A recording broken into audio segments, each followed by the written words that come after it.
안녕하세요. 네, 오늘 버스트맨 진행 맡은 이화정이라고 합니다.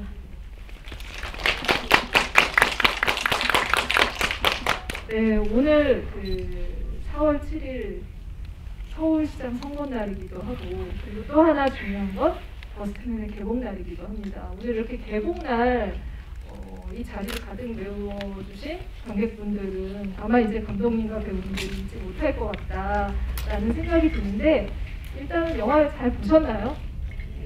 네.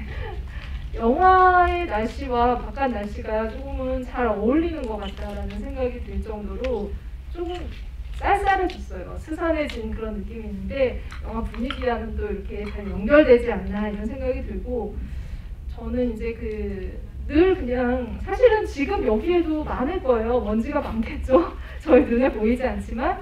그런데 이제 진짜 이 영화의 가장 중요한 요소로, 주인공으로 먼지를 통해서 이 세상을 바라보고 그것들을 구현하고 시도하는 것들이 정말 좀 근래에 본 영화 중에 정말 특이한 시도라는 생각이 들고, 이걸 또 이제 여러 장편을 만든 감독이 아니라 신인 감독이 이 작품을 만들었어요. 그래서 이제 이 감독의 기록할 만한 어떤 데뷔작이지 않을까, 근래 본 영화 중에 그런 생각이 들어서 이 작품이 좀 많은 사람들에게, 많은 관객분들과 이야기되면 좋겠다라는 생각이 들었습니다. 그래서 오늘 자리는 아마 그런 것들의 포문을 열어줄 그 자리가 되지 않을까라는 생각이 들어서 개봉을 축하하며 김남경 감독님과 그리고 영화에 출연한 배우님들, 주연 배우 우지연 배우님과 또 강기루 배우님, 심달기 배우님 모시고 토크 이어나가도록 하겠습니다. 감독님과 이제 배우분들 여기 이제 바깥에 계시고요. 심달기 배우님은 여러분과 같이 영화를 보셨어요. 그래서 자리로 나와주시면은 큰 박수 부탁드리겠습니다. 들어와 주세요.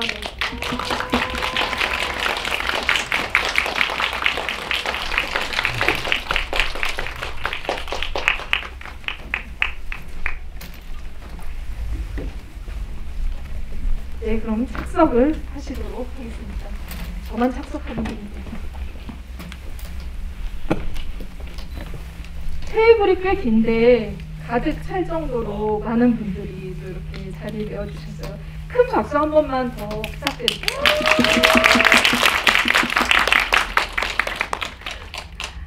사실 제가 어제부터 그 생각이 들더라고요. 아마 이제 김남경 감독님이 가장 떨리실 텐데 갑자기 제가 그 생각이 드는 거예요. 정말 데뷔작을 몇 년 동안 만들어서 이렇게 관객과 극장에서 소통을 할 기회를 갖는 첫날의 기분은 감독에게 어떤 분일까라는 생각이 들어서 김남경 감독님이 좀 걱정되기도 하고 그 기분을 좀 상상해 보기도 했었는데, 감독님의 SNS에 이제 이 영화를 만들면서 가졌던 그런 어떤 마음 같은 것들을 올리신 글을 봤어요. 그러면서 감독님 지금 마음이 싱숭생숭하시겠다.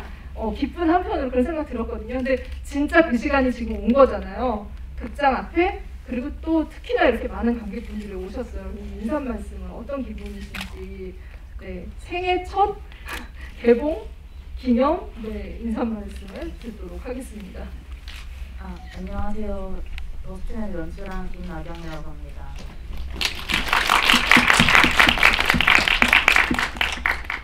영화를 만드는데 3년이 넘는 시간이 걸린 것 같아요. 그리고 정말 많은 파트에 많은 분들이 도와주셨거든요. 그래서 어디 세상에 인스타 글을 올리면서도 정말 많은 분들이 도와주셨고, 그분들 안 계셨으면 영화 못 만들었을 것 같다 이런 생각이 들면서 되게 감사한 마음이 들어서 막 되게 센치한 글을 올렸는데 제가 봤어요. 네.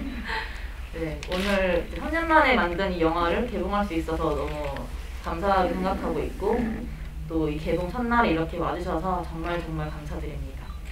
네.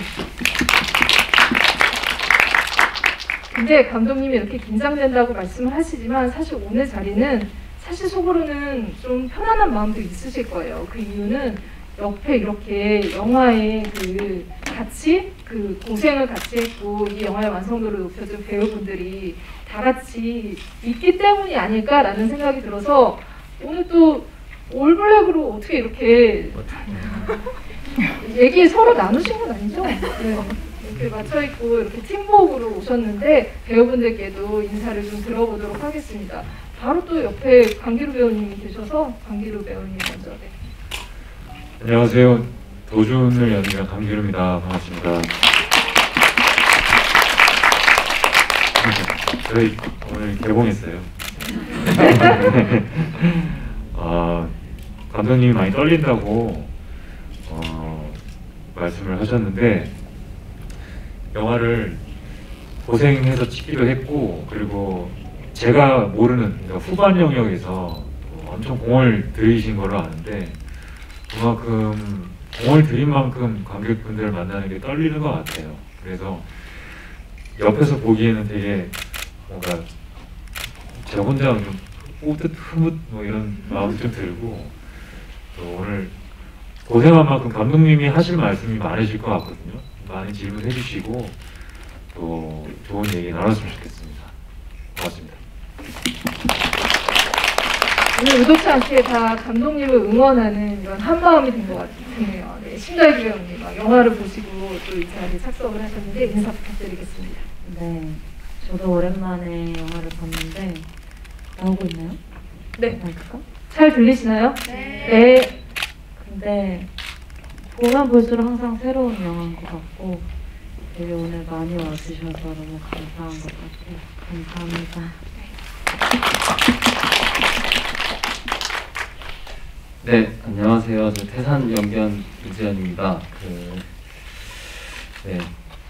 언제 이렇게 개봉해서 관객분들 뵐 수 있을까 싶었는데요. 진짜 시간이 너무 빠르네요. 그리고 다행히 이렇게 준비를 잘 해서 극장에서 여러분들 직접 뵐 수 있어서 정말 다행이라고 생각합니다. 오늘 첫날인데 함께 해주셔서 정말 감사합니다.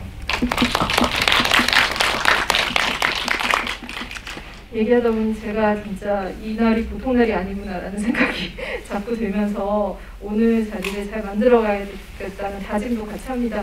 오픈 채팅방이 열려 있으니 제가 이제 또 이렇게 감독님과 배우들과 얘기하는 사이에도 궁금한 점들 있으시면 올려주시면 같이 이야기하는 시간을 가져보도록 하겠습니다. 일단은 이제 그 더스트맨 영화 진짜 감독님이 3년 동안 이렇게 날밤을 지내면서 고민에 빠지셨을 작품인데 어떻게 만들게 되셨는지 얘기를 좀 들어봐야 될 것 같아요.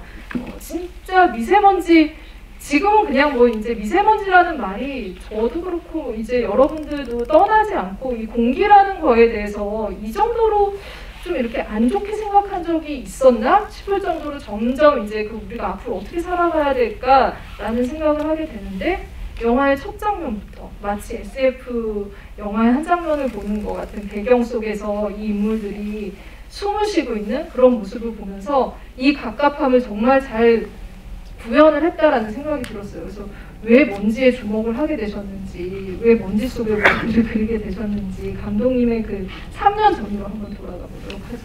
네. 그때 다른 데드라인에 맞춰서 어떤 시나리오를 쓰고 있을 당시였는데, 항상 글 쓸 때, 그리고 어떤 데드라인에 맞춰서 무언가를 할 때 마음이 초조하고 복잡하고 되게 우울해지는 면이 있잖아요. 들리시죠? 네, 그래서 그런 당시였는데, 그때 우연히 인터넷에서 누군가 먼지가 가득 낀 트럭 뒷면에다 기도하는 손을 그려놓은 그림을 발견을 했어요. 그게 러시아의 프로보이닉 작가님 작품이셨는데, 그래서 그걸 보고 되게 마음이 많이 풀어지고 또 눈물도 나고 뭔가 정화되는 느낌, 치유받는 것 같고 그런 느낌을 받았던 것 같아요. 그래서 내가 느낀 감정을 영화에 담아보자 라는 걸로 이 이야기가 시작되게 되었고, 그러다 보니까 자연스럽게 먼지라는 게 영화의 메인 컨셉이 되었고, 또 당시 이제 지금은 코로나 때문에 마스크를 끼지만 당시에는 미세먼지 때문에 마스크를 끼던 도시였어서 그 미세먼지 낀 도심의 이미지와 함께 연결지어서 자연스럽게 그렇게 영화가 떠올랐던 것 같아요. 사실 2020년과 2021년을 보내면서 감독님은 그런 생각은 하셨을 것 같다는 생각이 들었어요. 그러니까 내가 참 이 영화를 잘 만들었구나, 성견지명으로. 이렇게 우리가 모두가 마스크를 쓰고 사는 세상, 이 공기에 대해서 걱정하는 세상이 더 급격하게 앞당겨져서 온 거잖아요. 그래서 더 지금 이 영화가 좀 앞서 나간 영화가 아닐까? 그런 생각 드는데 요즘 어떤 생각하세요? 개봉하시면서? 사실 저거 찍을 때에는 미세먼지가 그렇게 많은 분들이 마스크를 끼던 시대는 아니었었거든요. 근데 이제 혼자 막연히 생각하기엔 미세먼지는 앞으로 점점 심해질 것 같다는 생각을 했고, 그래서 더 마스크 많이 끼지 않을까라는 생각을 하면서 이제 그렇게 연출을 했었는데, 사실 제가 시대를 예측한 건지 모르겠고, 왜냐면 코로나라는 거는 이제 미세먼지보다 훨씬 네. 이건 다른 문제잖아요. 그래서 네, 되게 저 장면, 그 오프닝의 장면들 보시고 지금 시대 갖다 얘기를 해주시는데, 사실 미세먼지가 아닌 코로나로 이렇게 마스크를 쓸 줄은 저도 몰랐어서 이런 시대에 대한 어떤 유감이 있긴 하죠. 네, 알겠습니다. 배우분들께도 좀 들어볼게요. 이 영화 이제 그 같이 참여하시고 작업하시면서 어떤 또 마음으로 참여를 하셨을까, 이 인물들에 대해서 어떤 생각을 하셨을까, 우지영 배우님께 먼저. 네. 역할이 너무 이름도 태산인데 네. 너무 태산 같아요, 진짜. 그러니까 태산이 말이 없잖아요. 네. 그런 얘기도 있지 않아요? 네. 근데 진짜 과묵한, 모든 영화를 통틀어서 가장 과묵한 역할이지 않아요? 네, 맞습니다. 네. 그래서 이 작품 이제 제안 받고 태산이라는 인물에 대해서 이제 같이 하자고 했을 때 어떤 마음이었고 어떤 인물을 좀 생각하시고 그리셨는지. 뭐 이제 굳이 말씀드리면 성격이랑 좀 다른 부분들이 많기는 해요. 근데 이제 태산이라는 인물을 제가 시나리오로 접했을 때 저한테는 너무 멋있는 사람이었던 거죠. 그리고 그게 이제 연기를 해야 하는 배우 입장에서 굉장히 좀 영광이고, 그래서 이제 그 인물을 기꺼이 맡겨주신 감독님한테도 되게 감사드리는데, 그러니까 그런 애정을 이제 되게 빨리 갖고 이제 그 역할을 할 수 있었다는 거에 되게 감사한 일이었고요. 그리고 제가 생각하는 태산은 첫 느낌은 이 사람은 이제 핑계를 잘 대지 않는 사람이구나, 뭐 그런 생각을 했어요. 그래서 이제 뭐 거기서부터 시작해가지고 이렇게 저렇게 얘기하고 많은 저 스태프분들, 배우분들 도움 받아가면서 이제 촬영했습니다. 네. 그 생각은 들더라고요. 이렇게 그 먼지를 뒤집어 쓰고 어떻게 보면은 집 나온 지 오래됐는데 그런 캐릭터 중에 제일 멋있는 캐릭터로 그려진 게 아닐까? 네, 그 스타일을 유지하기가 쉽지 않으셨을 것 같아요. 네, 그 이제 감독님이랑 저 분장 선생님이랑 연출부 분들께서 되게 그 수염의 길이와 그 머리에 이제 어떤 떡지는 정도까지 미세하게 이제 컨트롤 하시면서 굉장히 그 지저분한 듯 예뻐 보이게 해주시려고 굉장히 애 많이 쓰셔서 네. 감사하고 있습니다. 네. 태산 같은 어떤 그 정도의 캐릭터, 그 감독님이 첫 작품이듯이 사실 첫 주연 엄청나게 어떻게 보면 이제 분량적으로도 부담이 좀 많이 되지 않았을까? 태산 같은 부담. 그거에 대해서는 좀 어떻게 생각하세요?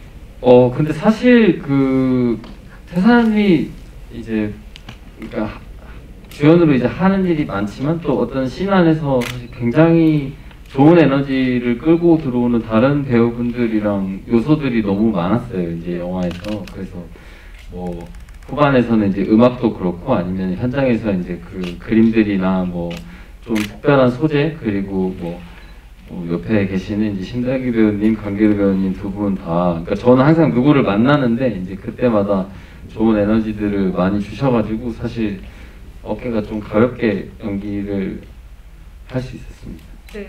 사실 좀 약간 이제 다크함이 담당이라면 정말 신다기 배우님은 이 영화의 그 색채를 만들어주는, 실제로 이제 그림을 그리는 역할로 나오기도 하지만 저는 이 세상 안에서 이 모아라는 캐릭터가 그런 색채를 담당하고 있겠구나라는 생각이 들었어요.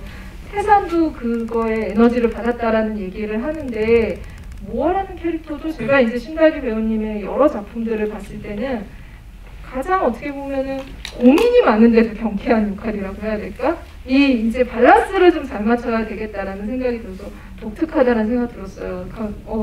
배우님은 또 어떻게 또 모아 제안 받으셨을 때 어떻게 생각했는지, 모아라는 아이? 네. 기자님이 말씀하신 대로 근데 오늘 왜 이렇게 떨리는지 모르겠어요. 아까 기자님이 아까 저기 저 있다고 얘기해가지고 네. 다음에 없다고 할 걸 그랬나봐요. 그러니까 우리 지금 되게 삐걱대는데 아무튼 모아는 아무래도 기자님이 말씀하신 것처럼 그 되게 혼자 눈치 없이 되게 낙천적인 캐릭터죠.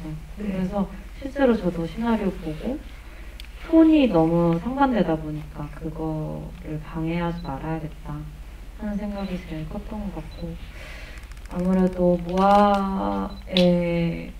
모아가 태산에게 접근하고 하는 것에 대한 그 개연성에 대한 고민도 되게 많았던 것 같아요. 근데 결국 답은 그냥 모아 자체가 갖고 있는 에너지는 되게 남다르고 되게 한국에서 찾아보기 힘든 그런 캐릭터인 것 같아요. 네.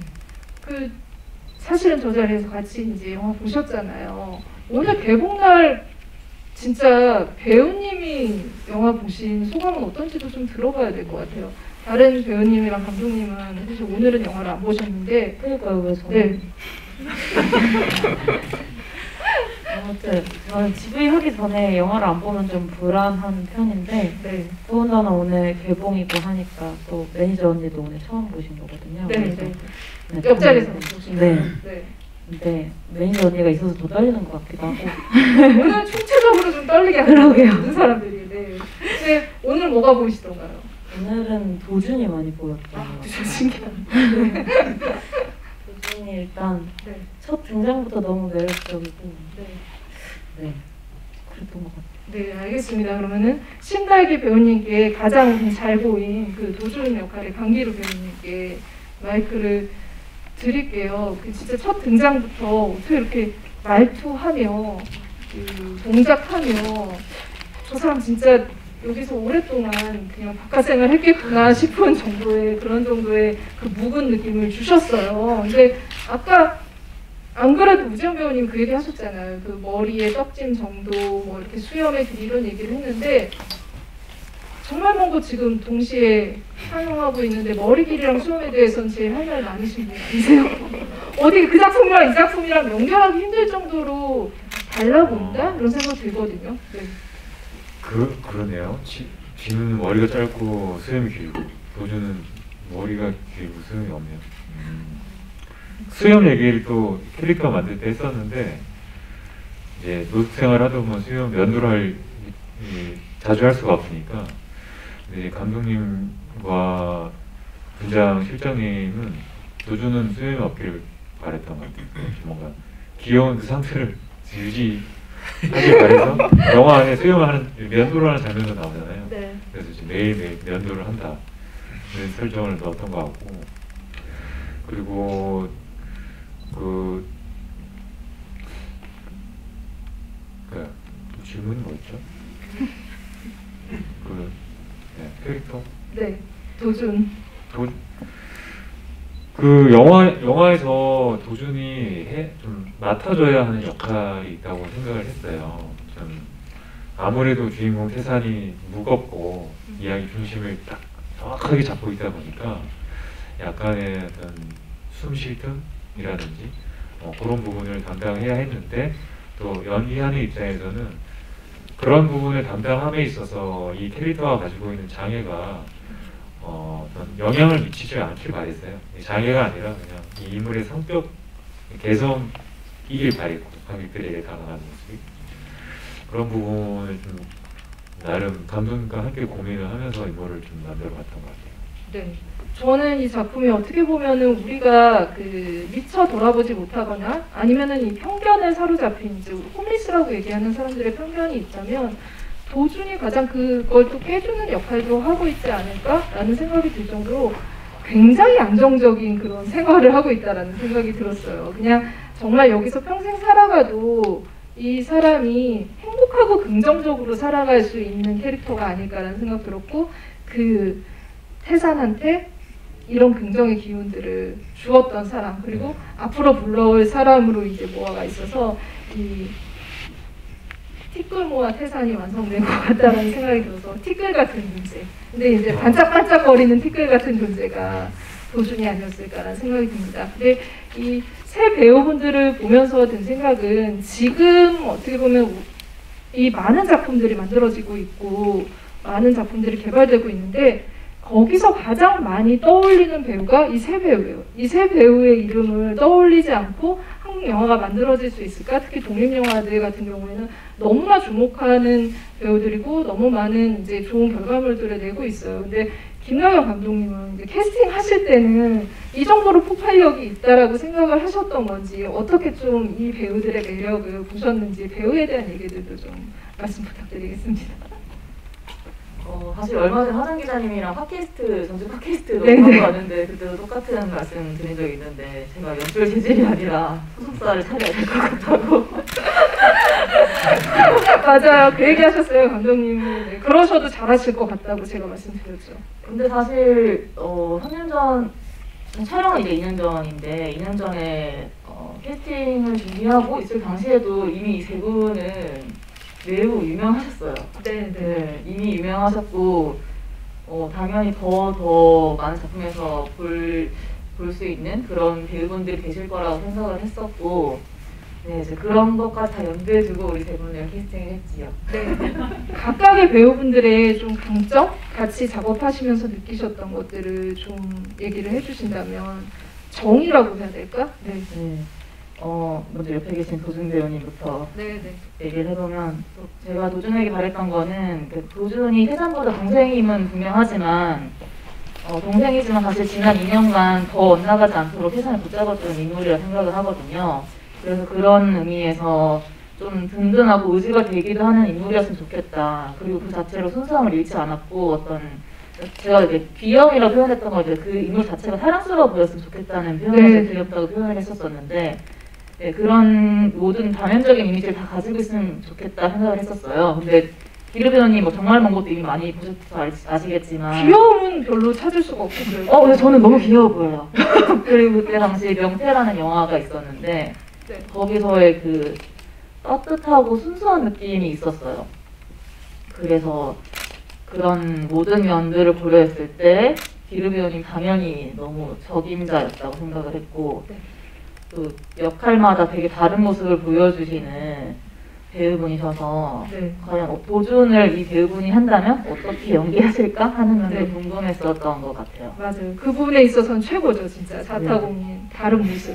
심장이 갑자기 고개 점점 죄송해요. 바로 옆에 두고 또 배우님을 품평을 하라고 해서 제가 좀 잘못한 것 같은데, 그럼 한 다리 건너서 심달기 배우님. 네. 그리고 달기 배우님 같은 경우는 이미 여기 계신 분들 다 이 달기 배우님의 매력이 뭔지 너무 저보다 더 잘 아실 것 같은데, 진짜 그 모아라는 캐릭터 자체가 주변에 관심이 되게 많고 또 편견도 없으면서 본인이 갖고 있는 에너지 자체가 생동감이 넘치는 인물이었다 생각을 하거든요. 근데 달기 배우님이 이미 너무 그런 사람이라는 생각이 들었었고, 또 달기 배우님의 장점은 에너지가 진짜 강렬하신데, 그 강렬한 에너지가 매 테이크마다 조금씩 바뀌어요. 그래서 되게 다양한 모습을 갖고 계시거든요. 그래서 그런 면에서 테이크 갈 때마다 굉장히 궁금한 배우였어요. 달기 배우님 그러면 테이크를 여러 번 갔다라는 얘기네요.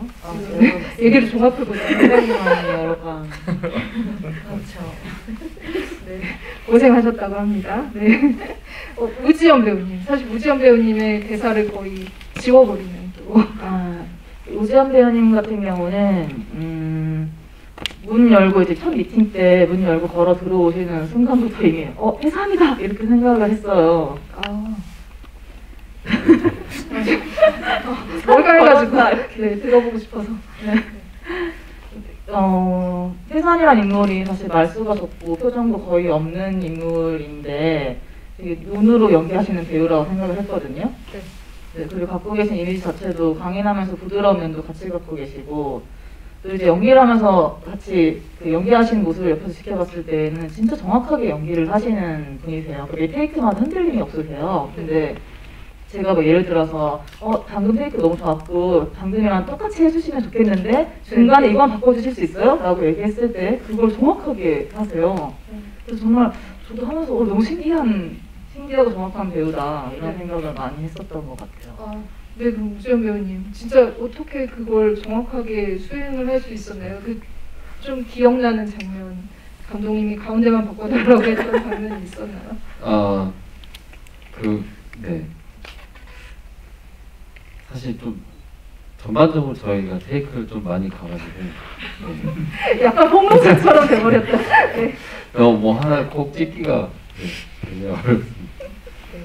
어쨌든 네. 그걸 감쪽같이 열심히 규정같이. 하는. 네. 네.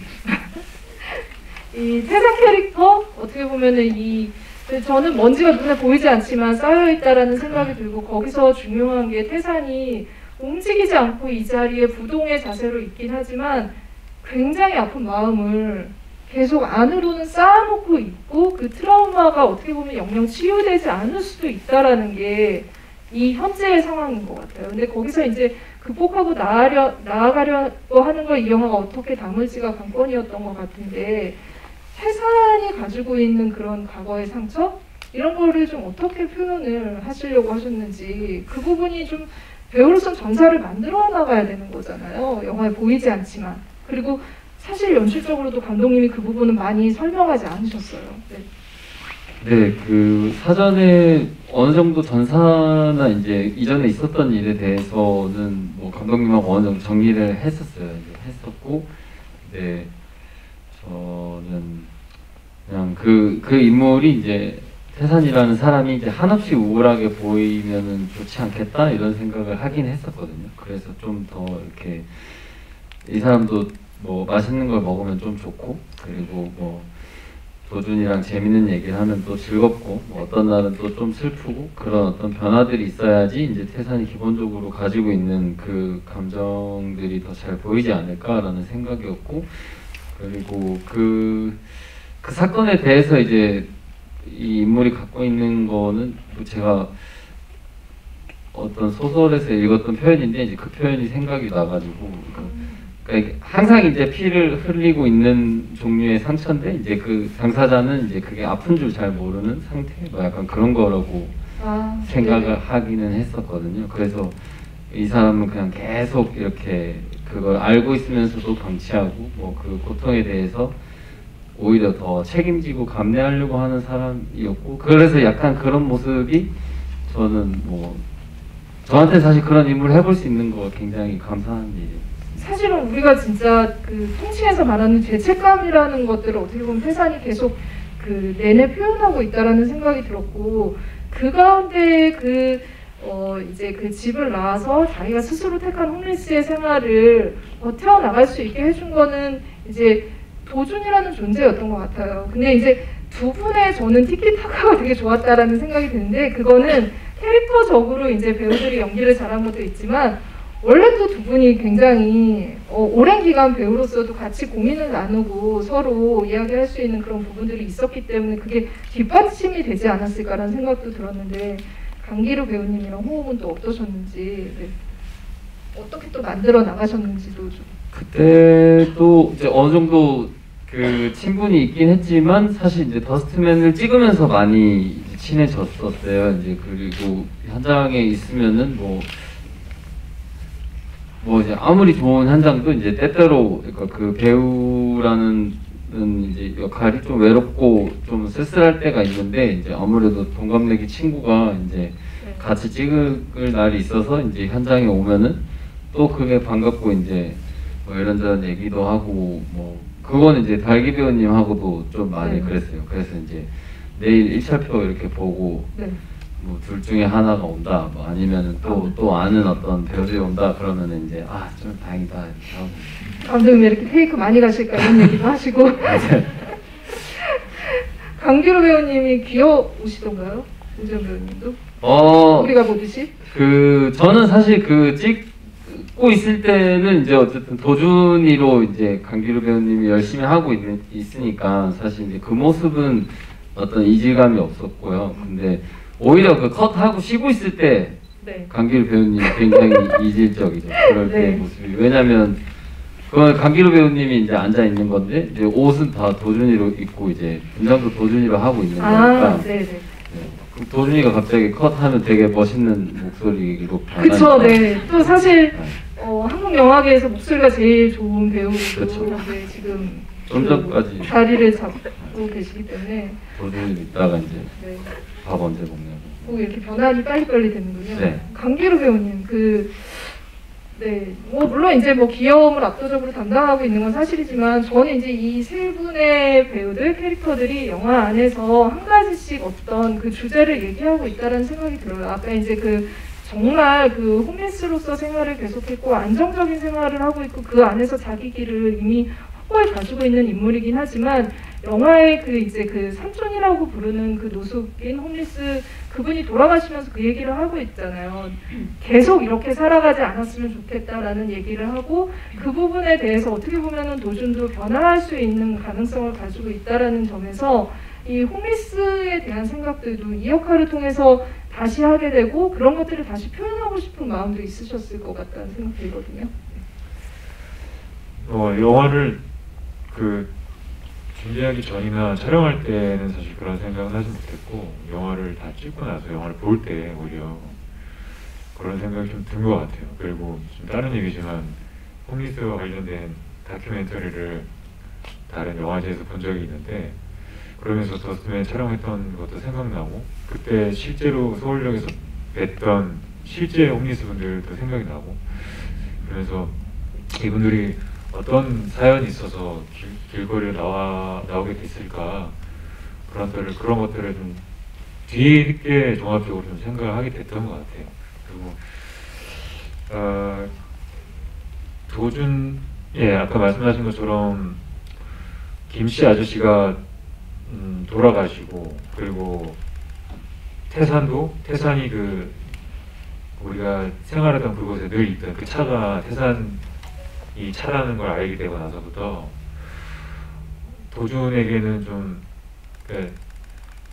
그 김씨 아저씨의 대사처럼 끝이 없는 여행을 하지 않았으면 좋겠다는 것처럼 도준에게도 어떤 끝이 있다는 걸 느꼈을 것 같아요. 아저씨가 죽고 태산이 형도 이제 갈 거고 그러면서 나도 내 갈 길을 내가 스스로 찾아야겠다 그런 용기 의지하는 그런 마음에서 벗어날 수 있는 용기를 가지게 됐다 그런 생각이 들었고 또 아까 얘기와 연관지어서 저는 홈리스 분들이 어떤 일할 의지 혼자 일어설 수 있는 그 마음 상태가 그런 부분을 좀 치료 도와주는 그런 식으로 이렇게 프로그램들이 있다고 들었는데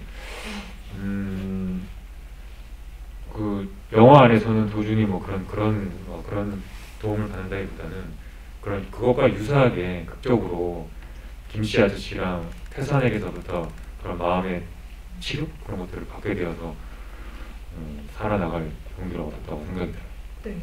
감독이 어떻게 보면은 이제 이 영화의 제목인 더스트맨이라는 것들이 형상으로 물론 나오긴 해요. 모아와 태산이 그림을 그리잖아요, 귀엽게. 근데 저는 이제 이게 어떻게 보면은 우리가 생각하는 홈리스와 병치되는 거가 아닐까라는 생각도 했거든요. 먼지도 굉장히 어떻게 보면은 좀 약간 공기청정기까지 써서 이렇게 물러내야 되는 거라고 생각을 하고 있고 홈리스도 그냥 눈에 보이지만 없는 사람인 것처럼 취급을 하면서 살아가는 사회에서의 그 두 가지 존재의 어떤 그 유사성 이런 것들이 이 인물들을 통해서 보여진 게 아닐까 싶은데 어떻게 그 둘을 연관시킬 수 있을까요? 네. 이미 질문에 답이 있으셔가지고 네, 말씀하신 그대로 노아와 태산이 같이 그리는 그림으로서 더스트맨으로 나오는 것뿐만 아니라 태산 자체의 그 먼지 위에 그림을 그린 남자로서 표현되는 제목이라고도 생각을 했고 또 영화 대사에도 나오는데 보이지 않는 존재에도 그 빛을 받으면 반짝거리게 빛난다 이렇게 얘기를 하잖아요. 그것처럼 태산이라는 어떤 인물로서 대표를 해서 이제 표현을 한 거였는데 먼지처럼 어떤 거처 없이 부유하는 삶을 살고 있던 어떤 한 남자가 주변에 이제 좋은 영향들을 주고받으면서 빛을 받아서 반짝거리게 되어가는 이야기이거든요, 사실은. 그래서 그것처럼 태산이라는 인물이 성장해 나가는 그런 걸 빗댄 것처럼 홈리스 분들도 말씀하신 그대로 언제든 빛날 수 있는 사람들이고 각자의 이야기가 있는 분들이다 이런 이야기를 하고 싶었던 것 같아요. 그래서 그 의미로서 더스트맨이기도 하고요. 네.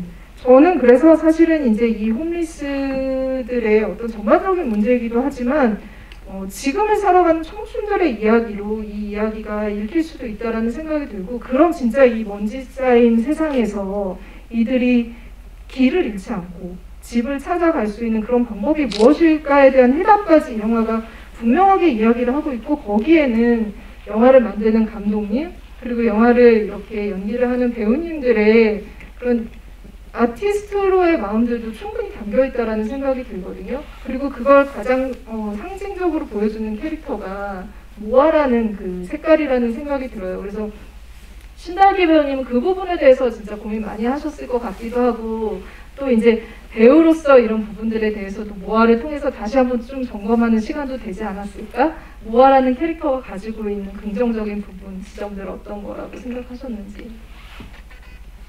일단 오늘 영화를 보면서 모아에게 있어서 태산의 존재가 여태껏 이제 그런 질문을 받아오면서 했던 대답이랑 조금 다른 대답을 찾았던 것 같은데, 이제 모아는 아무래도 창작자의 입장이다 보니까 태산이 뮤즈라고 생각했었어요. 근데 오늘 보니까 멘토처럼도 보이더라고요. 모아가 갖고 있는 슬럼프가 이제 본인의 작업을 인정을 받지 못하고, 학교 안에서 이제 본인도 본인을 인정을 하지 못하고 그렇게 그저 밖에서 그림을 그리고 있을 때 태산이 칭찬을 처음 해주기도 하고, 그래서 또 모아가 갖고 있지 못했던 해답을 태산이 주기도 하잖아요. 그래서 모아가 실제로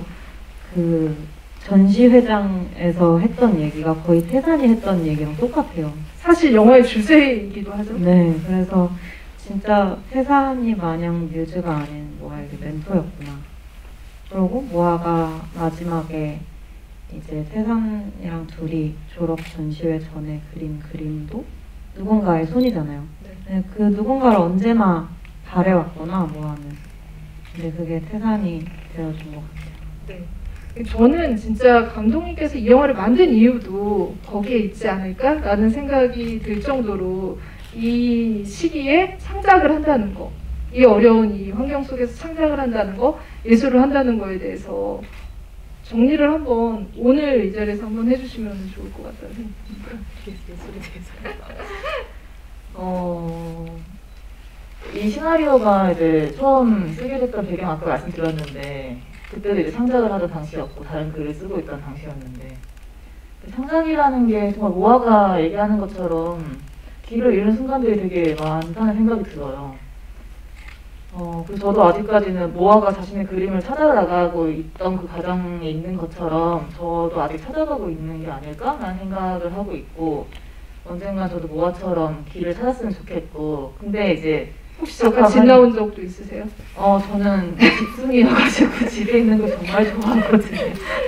네, 집을 나간 적은 없어요. 근데 또 어저께 이제 글 쓰면서 생각했던 게, 계속 길을 찾아가고 있는 과정이라 생각을 했는데, 어떻게 보면은 같이 해준 스태프분들이랑 배우분들이 있어서 길을 찾은 거 아닌가? 이런 생각도 들더라고요. 아, 네네. 그래서 오늘 개봉도 할 수 있게 되었고, 여러모로 뜻깊은 날이기도 하고. 네. 네. 제가 말씀 못 드렸는데 저희 PD님도 여기 계시고 저희 음악 감독님도 지금 같이 계시거든요. 아, 한번 네. 약간 이렇게 일어나 주시면 박수 한번 드리면 어떨까요? 그분인데. 네. PD님, 네. 음악 감독님? 네, PD님. 그쪽에 계신 음악 감독님. 네. 모든 분들께 감사드린다는 걸로 귀결을 하겠습니다. 네. 같이 함께해서 어떻게 보면 이 창작의 고통들도 좀 헤쳐나간 게 아닐까라는 생각이 들고, 전 요즘 그 생각 더 많이 드는 것 같아요. 코로나여서 가장 먼저 어떻게 보면은 좀 뒷전으로 밀려나는 것들이 뭐 이런 작업을 하는 것들이잖아요. 우선순위에서는 조금씩 멀어지는데 점점 좀 숨쉬기가 그런 부분에 있어서 힘들어지는 것 같고, 더 필요해지는 시기가 아닐까, 이럴 때일수록 그 생각을 많이 하게 되는데, 더스트맨이 그 얘기를 하고 있는 것 같아서 좀 반가운 작품이기도 했습니다. 그래서 지금 이제 오픈 채팅방에 많은 분들이 질문들을 주시고 있는데, 질문들을 좀 소개하면서 관객분들과 대화를 나누는 시간을 가져보도록 할게요. 그래서 일단은 먼저 첫 질문을 주신 분, 네. 네, 첫 질문은 감독님께서 이 영화를 통해 어떤 메시지를 전달하고 싶으셨나요? 어떻게 보면 우리가 계속 꾸준히 얘기했던 건데 그래도 뭐 짧게 얘기 하나 해주실래요? 네. 더 스타트라는 게 이제 먼지 위에 그려져 있는 그림이다 보니 그 그림은 금방 바람이 날아가 버리거나 아니 누가 잘못 손을 대도 금방 지워져 버리고 사라지거든요. 그런 걸 보면서 되게 신기한 그림이라 생각이 든과 동시에 또 어떻게 보면은 우리 살고 있는 모습이랑 비슷한 생각이 들었어요. 그러니까 언젠가 끝이 있고 소멸의 순간이 올 텐데 죽음이라는 게 저한테 항상 약간 미지의 영역이었던 것 같거든요. 그래서 어쨌든 끝이 있는 삶이겠지만 지금 있는 순간, 지금 이렇게 모아와 태산 도중에 만났던 그 순간들이 너무 소중한 순간이 아닐까 이런 이야기를 영화에서 하고 싶었던 마음이죠. 알겠습니다. 첫 질문이 영화를 전체적으로 집약하는 질문이어서 그 질문하고 그 다음 저는 이분은 정말 아이디가 재밌는 것 같아요. 어쩜 그렇게 순발력 있게 연기를 잘해. 어느 분을 얘기하신 걸까요? 네, 세 분 다이겠죠? 질문 소개해 드릴게요. 이 영화를 시작하게 했던 아티스트 프로보이닉이 처음 영화를 만든다고 했을 때 어떤 반응이었는지, 한국 방문했을 때 에피소드는 없었는지 궁금합니다. 영화에서 어떻게 보면은 그 작품을 또 이렇게 그리신 분이셔서 중요한 역할을 해주셨을 것 같은데 감독님께 얘기는 좀 들어봐야겠죠? 네. 처음에 이제 러시아에 계신 저희 조 감독님의 지인분을 통해서 전화로 먼저 연락을 드렸었고 그 이후에 저희 연출팀이랑 저랑 같이 스카이프로 만났는데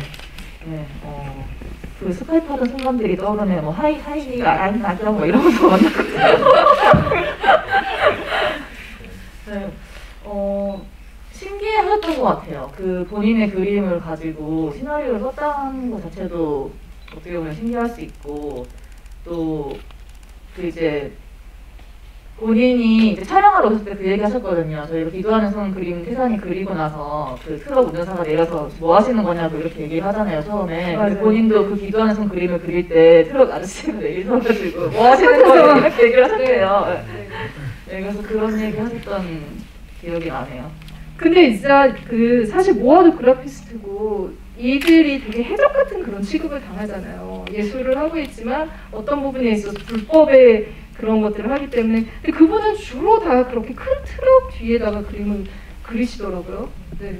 네, 제가 그래서 어떻게 그렇게 먼지가 가득한 트럭이 많냐 물어봤는데 러시아에. 네, 러시아가 굉장히 대륙이 크다 보니까 거기를 이렇게 횡단하는 트럭들이 굉장히 많대요. 근데 또 러시아 날씨 자체가 이렇게 눈비가 좀 많이 오는 데가 있다고 하더라고요. 그래서 그 시즌이 되면은 정말 그렇게 실제로 까맣게 먼지가 쌓일 정도로 그런 트럭이 정말 많다고 하더라고요. 그러니까 그분이 활동하시기에는 최적의 어떤 그 도화지가 항상 물감인 먼지가 있는 거군요. 어쨌든 덕분에 이 많은 좋은 작품들을 볼 수 있게 된 것 같다는 생각이 들고 인스타그램 활동을 하시더라고요. 그래서 찾아보시면은 이 기도하는 손을 비롯해서 여러 작품들을 또 보실 수 있는데 진짜 좀 러시아의 그런 대륙의 기운이 묻어 있어서 그런지 그림들이 멋있어요, 진짜. 네.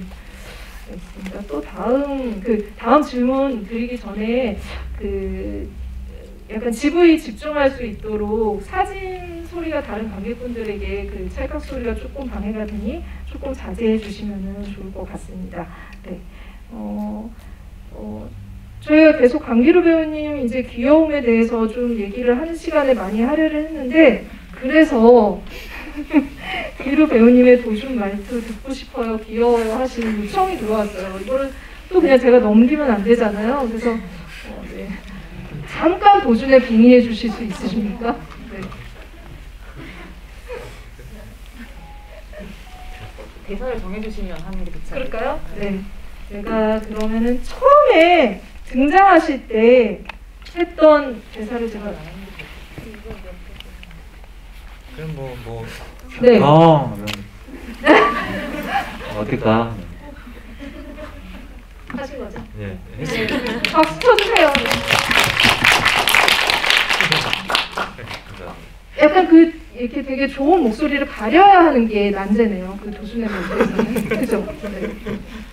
맞습니다. 네. 이 미션 완수하셨습니다.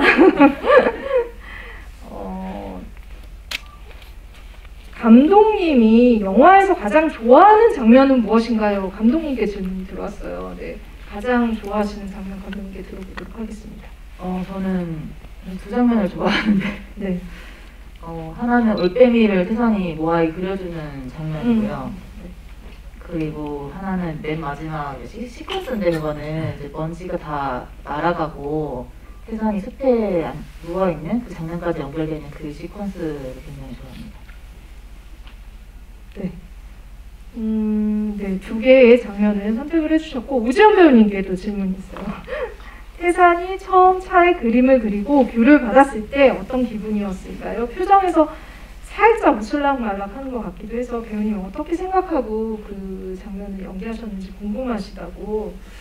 네, 그 장면은 이제 항상 이제 감독님이 이제 굉장히 그 준비를 많이 하시고 정말 디자인을 되게 세세하게 해놓으셨어요. 그래서 그 장면도 이제 저랑 이제 사전에 얘기할 때는 아마도 이제 태산이 그 외부와의 영향을 전혀 주고받지 않는 이제 생활을 하고 있는 상태에서 본인이 좀 의도치 않게 이제 어떤 한 행동이 누군가에게 좀 기분 좋은 일이 된 것 같은, 그리고 그거를 이제 또 본인이 좀 미리 앞서서 약간 오해를 했던 자신도 좀 웃길 것 같고, 이제 그런 약간 뭐라고 그러죠? 처음 이렇게 약간 어떤 작은 구멍이 이렇게 뻑 하고 생기는 장면으로 이제 서로 얘기했던 걸로 기억하고 있습니다. 네, 알겠습니다. 그 아까 감독님 지금 올빼미 얘기도 하셨는데 이거는 모아 그 신나기 배우님께 들으면 좋을 것 같아요. 혹시 모아가 올빼미를 좋아하는 특별한 이유가 있었는지 감독님과 그 얘기를 좀 하셨는지. 그 이유는 감독님한테 있죠. 감독님한테? 네, 알겠습니다. 그럼 감독님 마이크 넘길게요. 저 모아에게 어떤 상징성을 하나 주고 싶다고 생각을 했어서, 근데 과연 어떤 게 좋을까를 생각했을 때 올빼미가 갖는 상징성이 모아 캐릭터랑 잘 맞다는 생각을 했었어요. 올빼미가 그 자체로 어떤 지혜를 상징하는 동물이기도 하고, 또 이제 태산이 보지 못하는 길을 이미 알고 있는 사람이잖아요, 이 사람은. 그래서 그런 안내자 같은 역할에서도 그렇고, 멀리 밤에도 어두움 속에서도 멀리 내다보는 캐릭터라는 생각이 들어서, 그런 여러 가지 상징 면에서 되게 모아랑 올빼미랑 잘 어울린다 생각을 해서 올빼미를 좋아하는 캐릭터로 생각했던 것 같습니다. 이 얘기 들으셨었어요? 들었어요. 네네. 알겠습니다. 네. 마음에 드시는 거죠, 올빼미? 네. 또 재밌는 질문이 있는데 태산과 도준을 연기하신 지연 배우님과 기루 배우님은 혹시 서로의 캐릭터를 내가 맡았다면 어떨까 하는 생각 해보셨는지, 서로의 역할을 내가 한다면 안 해보셨다면 지금 생각해보시고 그 부분에 대해서 답변을 좀 주셨으면 하신다 하셨어요. 그래서 한번 두 분께 들어볼까요? 네. 일단 제가 태산을 했으면 그 주연 배우님이 한 태산만큼의 잘생긴 건 연기할 수가 없었어요. 아니요. 왜 대답이다? 잘생긴 건 아주 너무 잘생기셨는데. 아니야. 그럼 우지연 배우님이 뭐라고 답변을 해야 돼요? 이렇게 되면. 모두가 곤란해졌어. 끝이 받아주세요. 네. 저는 도준은 사실 그 강길 배우님을 제가 추천한 이유가 있는데요. 왜 그랬었냐면 저는 강길 배우님이 정말 한 인물을 오래 고민하고 되게 애써서 책임져 주는 배우라고 생각을 하거든요. 그래서 도준이는 사실 그 연기함에 있어서 좀 가벼워 보이거나 아니면 어떤 극중 안에서 이제 어떤 종류의 불편함을 가지고 있는 친구이기 때문에 그 안에서 좀 희화화되지 않게 이제 온전히 좀 책임져 줄 수 있는 분이라면 좋겠다라는 생각을 했었어요. 이제. 그래서 이제 감독님한테 이제 강비루 배우를 추천을 했고 뭐 여지없이 그런 부분들까지 잘 이렇게 지켜주신 것 같거든요. 네. 근데 아마 제가 있으면은 좀 너무 이렇게 장난 많이 치고 이러는 도준이가 막 그걸 해집고 다니지 아, 약간 귀여움에서 머물지 않고 살짝 좀 때려주고 싶어. 아, 네네. 그래서 더 많이 화면에서 보지 못했을 수도 있어요. 네, 그 외모 발언에 대해서는 어떻게 생각하세요? 그거는 뭐 저 친구니까 그냥 네. 해준 소리로? 네. 그 외모뿐만 아니라 네. 그 제가 만약에 태산에 아, 이제 그만합시다. 네, 알겠어요. 고맙습니다. 이런 관계였어요. 이런 관계. 네, 알겠습니다. 두 분 우정 오래 함께 하기를 제가 또 이렇게 기원하면서 아니 음악 감독님이 이 자리에 오셨는데 사실 음악에 대한 그런 그 질문과 칭찬이 정말 많이 올라오고 있어요. OST를 혹시 구매할 수 있냐라는 얘기부터 시작을 해서 음악이 너무 좋다 이런 얘기를 하는데 감독님과 좀 어떤 컨셉으로 이 영화의 음악을 진짜 이렇게 지구 종말에 가까운 그런 그 배경을 설명해 줄 수 있는 음악이었어야 했잖아요. 그래서 어떻게 좀 구상하셨는지 얘기를 감독님께 좀 들어볼까요? 네. 음악 같은 경우에는 처음에 일단 두 가지 방향성이 있었는데 클래식 쪽으로 음악을 만들 것이냐 아니면 이제 일렉트로닉 계열로 만들 것이냐 이런 고민이 있었는데 이게 시놉시스만 놓고 봤을 때는 홈리스 주인공이 자신의 삶을 찾아 나간다 이런 이야기잖아요. 근데 뭔가 클래식이 안 어울릴 것 같다는 생각을 많이 했어요. 그리고 평소에 제가 듣는 음악적 취향도 반영이 된 게 분명히 있는 것 같은데 제가 앰비언트 음악을 되게 좋아해서 네.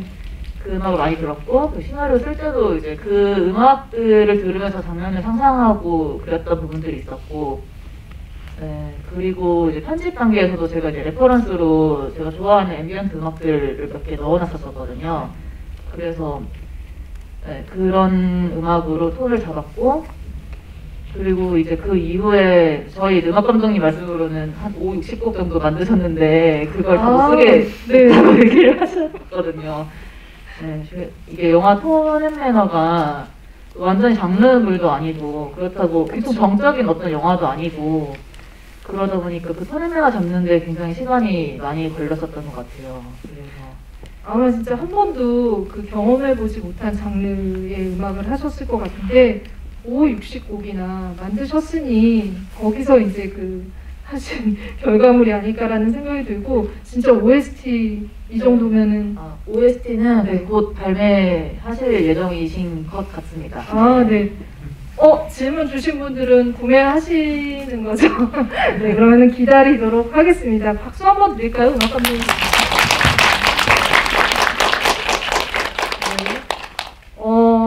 이 감독님께 질문이 또 있어요. 연출 천재만재 감독님 그리고 또 연기 천재만재 배우님들 좋아하신다고 이렇게 하시고 이 마지막에 연출된 낮은 언덕 큰 나무에서 쉬고 있는 장면의 배경이 CG인지 그 장면이 너무 인상 깊으셨다고. 네. 실제로 사실 이거 어떻게 보면 좀 운이 좋았던 케이스였던 것 같은데 그 나무 그림을 그리고 나서 이제 여름 촬영이었거든요. 그 나무 장면은. 근데 정말 신기하게 그 나무 그림 그렸던 나무랑 정말 똑같이 생긴 그 나무를 발견을 하게 돼서 그 이후에 그래서 그 장소에서 촬영을 했고 CG가 일부 들어갔어요. 왜냐하면 원래는 그 뒤에 배경이 다 하늘이 거의 안 보였거든요. 나무가 너무 높게 나 있어서. 그래서 그 하늘 스카이라인이 좀 더 보이게 하도록 저희 CG팀에서 나무를 약간 키를 낮춰주셨어요. 네, 그렇게 여러 가지가 좀 결합되어 있다는. 네, 실사와 이제 일부의 뒷부분 CG 작업이 들어가 있는 장면이에요. 영화 전체가 어떻게 보면은 또 하나의 작품 같다라는 그 작품과 연동되면서 그런 부분들이 있어서 그런 장면도 인상적으로 다 읽혀지는 것 같다는 생각이 듭니다.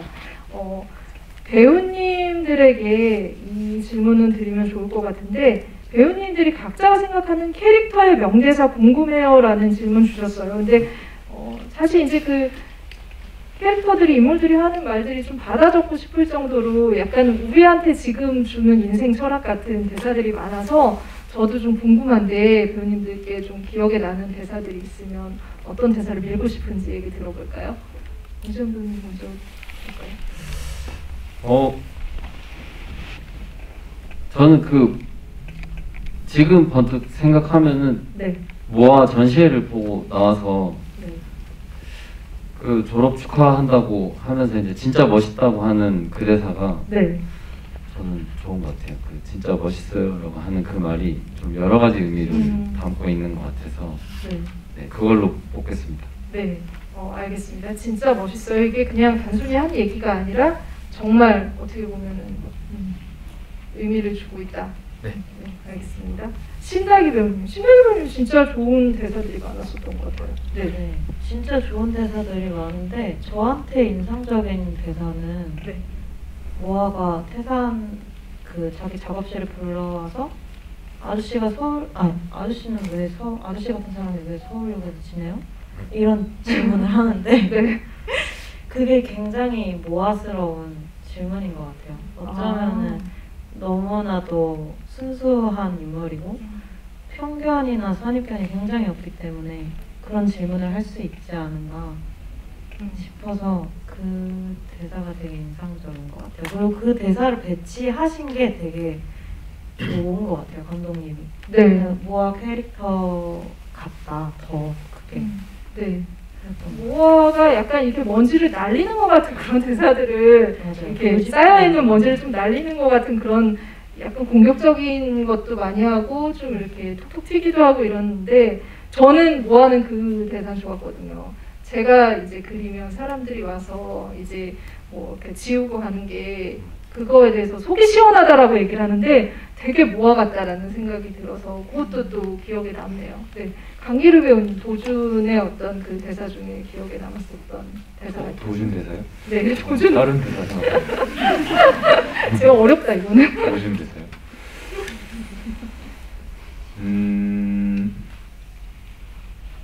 도준 대사 중에서는 그 마지막에 쉼터에서 잠들기 전에 이제 춘천 가서 혼자 일어설 거고 나중에 떳떳할 때 형한테 연락할게 했던 대사가 가장 기억이 남네요.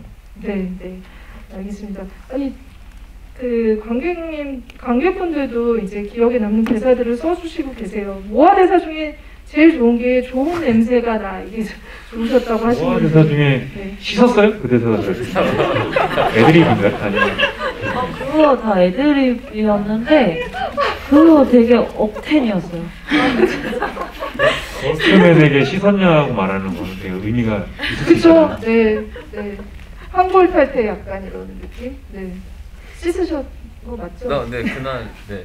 네. 굉장히 오랜만에 네, 보통 이제 리얼리티를 위해서 배우들이 이제 안 씻는 역할이면 진짜 안 씻잖아요. 며칠까지 안 씻으셨어요? 저요? 저는 네. 근데 그게 안 씻으면 안 되지 않을까요?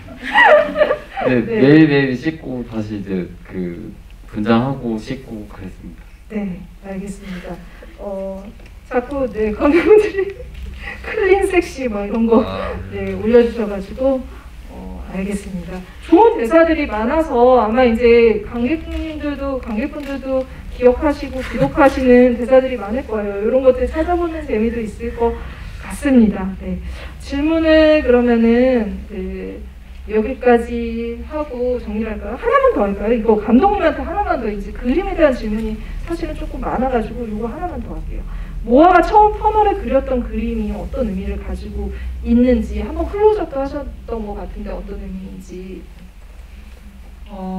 어떤 그림을 그리면 좋을까를 생각하면서 서치를 했을 때 발견했던 그림이었었는데 그게 그 그리스 신화에서 이제 오르페우스가 그 유랑학사 오르페우스가 자신의 아내 에우리디케가 너무 일찍 죽어서 그 슬픔을 너무 슬퍼하다가 지하 명계로 내려가서 아내를 다시 돌려오려고 현실 세계로 그렇게 해서 내려갔는데 찾았지만 그곳을 나갈 때까지 뒤돌아보지 않는다면 살려주겠다 이런 네.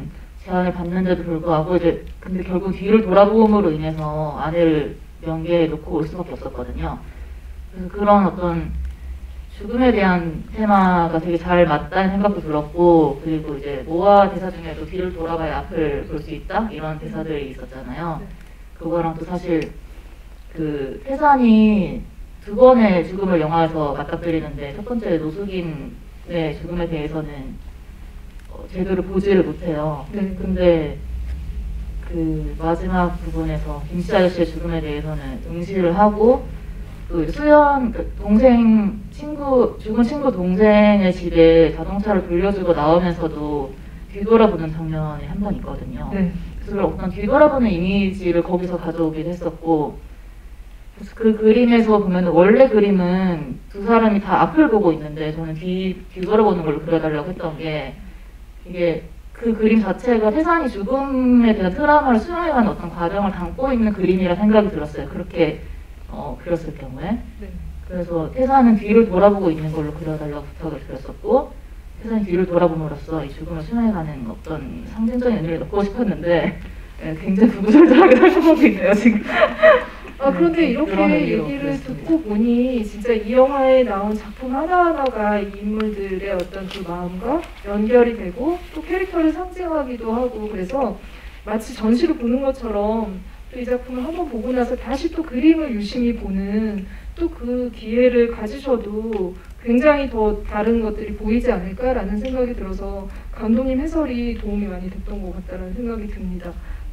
질문은 여기까지 그러면은 받아보도록 할게요. 오늘이 첫 지부여서 이제 또 많은 또 이제 다른 지부에서 감독님과 배우분들을 만나실 수 있을 거고, 거기서 또 더 많은 질문들, 두 번 보고 세 번 보시면 더 많은 질문들이 또 창의적인 질문들이 많이 나오시지 않을까라는 생각도 해보게 됩니다. 그래서 오늘 이렇게 개봉날 관객분들과 만나고 토크를 해봤는데, 감독님과 배우분들 오늘 하시면서 어떤 기분이셨고, 또 더스트맨 어떤 영화인지, 어떤 영화로 남았으면 좋겠는지 좀 마지막으로 인사말 들어보면서 끝낼게요. 네. 감독님 먼저 하실까요? 네. 오늘 어려운 시기인데도 불구하고 이렇게 자리를 많이 채워주셔서 정말 감사드리다는 말씀 드리고 싶고, 제가 이 시나리오를 처음 시작하게 됐던 그 순간에 느꼈던 어떤 위로받는 감정, 그런 감정이 조금이나마 관객분들에게 전달이 되었으면 하는 그런 마음이 있습니다. 지금 너무 힘든 시기지만 저 그림과 이 영화가 주는 따뜻함이 전달이 되었으면 좋겠습니다. 감사합니다. 그 감독님 말씀하시는 동안 한 관객분이 계속 기도하는 손 그걸 하고 계셔가지고, 네, 이 기도하는 손의 그림, 감독님이 받으신 어떤 그런 감동 같은 것들, 그런 느낌이 여러분들께도 모두에게도 전달됐으면 저도 좋을 것 같다는 생각 들어요. 네, 강기루 배우님께도 마이크 드릴게요.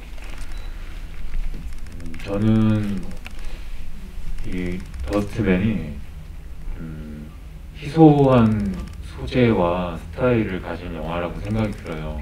그래서 이 영화에 참여한 사람으로서 이런 희소한 영화를 관객분들께 보여드릴 수 있다는 게 되게 좀 기쁘고 좋습니다. 영화 오늘 개봉했으니까요. 많이들 봐주시고 또 주변 분들에게도 좋은 얘기를 함께 나눠주시면 여러분들이 영화를 보고 좀 느낀 좋은 감정이 있으시다면 이 영화에서 받은 그 감정을 주변 분들에게 좀 나눠주시면 좋을 것 같습니다. 이 정말 먼 곳이랑 더스트맨이랑 뭘 먼저 봐야 될까요? 동시에 걸려 있어서. 제가 했으니까. 네. 크로스 GV가 있다고 하니 그때 두 작품 다. 크로스 GV. 네, 네. 같은 날 같은 곳에서. 네, 강기루 배우님의 그 작품 모두 관심 가지고 봐주시기를 바라면서 박수 부탁드릴게요. 네, 심달기 배우님. 저는 항상 이렇게 마지막에 하는 인사가 제일 어려운 것 같은데, 네, 일단 더스트맨이 정말 보면 볼수록 색다르게 느껴지는 영화고, 절대 쉽게 쓰여진 이야기가 아니고 그게 관객분들도 잘 느끼셨을 거라 생각하고 그런 감상들 잘 나눠주셨으면 좋겠습니다. 오늘 늦은 시간까지 끝까지 자리해주셔서 감사합니다.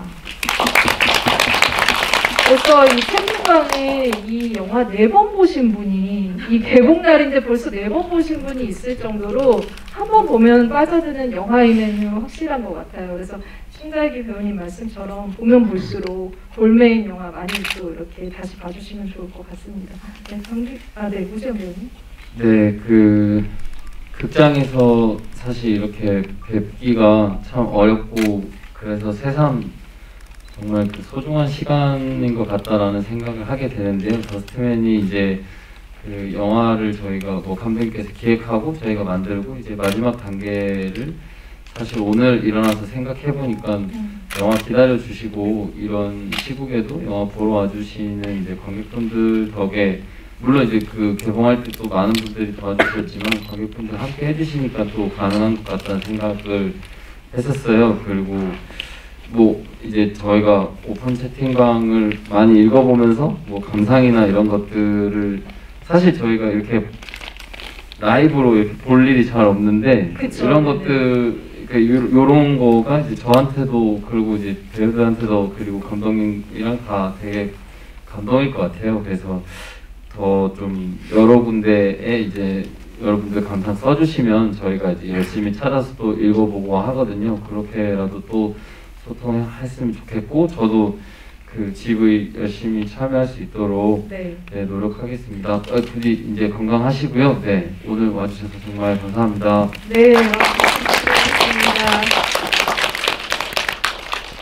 진짜로 다 찾아보세요. 네, 그래서 여러분들이 오늘 보시고 더스트맨에 대한 또 이렇게 이 자리에서 못하신 말씀들도 있으시다면 각자의 또 SNS에 남겨주시면은 배우님들, 감독님들한테 사실 영화 만드는 사람들한테 그게 제일 큰 힘이거든요. 물론 스코어도 중요하지만 그런 많은 얘기들 해주셨으면 좋을 것 같다라는 생각이 들고요. 이 작품 정말 이제 특별한 작품, 특이한 작품 이런 문제에 대해서 얘기하는 색다른 방식이라는 생각이 들어요. 그래서 더스트맨이 또 한국 영화계 공기청정기가 되기를 바라면서 마지막으로 나가실 때 감독님 배우분들 먼저 나가시고 그리고 나오시면서 선물이 있어요. 오늘은 그래서 나오시면 홀로그램 포스터 굉장히 진짜 약간 소장각이거든요. 저도 받았는데 그거 받으시고 오늘 귀가하시면 되겠습니다. 오늘 끝까지 함께 해주셔서 감사합니다.